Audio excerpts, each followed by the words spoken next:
Well, we know for some people, it's become almost a running joke. They say the pandemic has them drinking more to cope, but well, it's not a joking matter at all, especially when you really think about it because of the risk of addiction. Mecklenburg County's ABC board said that in April, sales to restaurants and bars were down more than $5 million compared to last April. That's, obviously because they were closed to indoor dining. But during that time, alcohol sales to individuals, well, they were up by more than $1 million.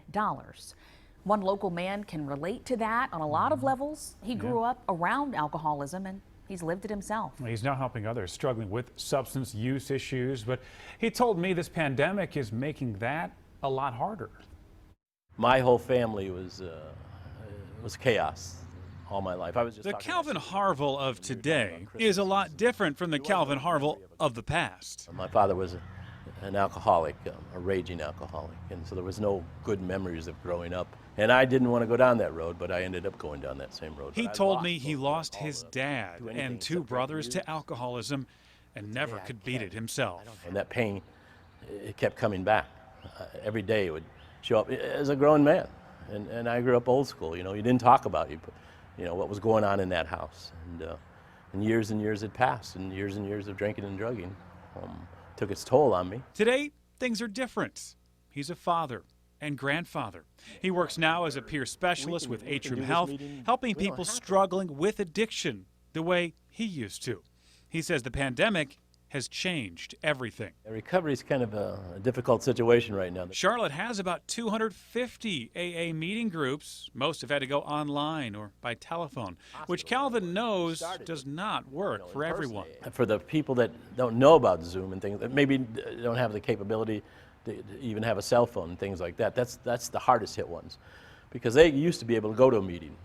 Didn't need a cell phone. You could just show up. It's part of the reason he's so willing to share his story, to reach as many people as he can, to let them know that he's been there. And if he can recover, so can they. Recovery is possible for anybody and everybody. I always tell people, you're not responsible for your disease. You're not. But you are responsible for your recovery. So if you want this, we're here. Wow. He has an amazing story. He really does. It's amazing to hear what he's been through. He's been to those deep, dark places, and he's come out of it. And that was his point. Anybody can get through this. And he's putting it out there. He wants people to know that he keeps his phone on all the time. He is always available to talk to anyone at any time they might need him. Yeah, and that's what people need, too. Also, just that reminder, there are people out there who want to help. So, take the opportunity if that speaks to you. Also, the concern during this pandemic, it's not just for people with pre-existing addiction issues. I spoke with an Atrium Health specialist who told me that it is also for people who may develop new problems with substance use during this crisis. Can we speak specifically? Let's talk about new addictions. We've reported on the increase in alcohol sales. Will this pandemic lead to an increase in people with drinking problems? Obviously, we don't have the numbers yet, but we know that during crises, things like substance use definitely go up.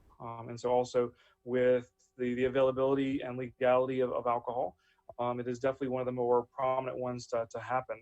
And especially also when you can go and bring it back to your own home, it's more socially acceptable for somebody to have alcohol present.